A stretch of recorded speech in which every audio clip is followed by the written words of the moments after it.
is our multi-million-dollar railroad crossing, so we can have a silent train crossing.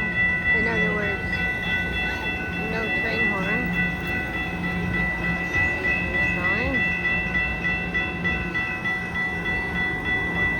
And the main thing it does is it has a guardrail for the sidewalk. And then like an exit gate.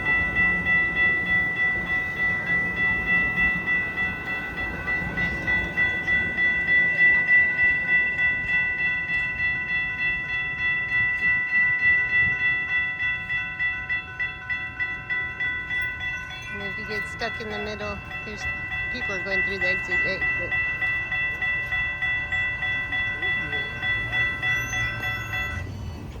all right, you guys, let's walk. Here's our little rock garden. A woman took it over and made it pretty well uniformed, which is kind of nice. But so someone started a secondary rock garden that's less uniform. But this one's actually maintained. It has little decorations.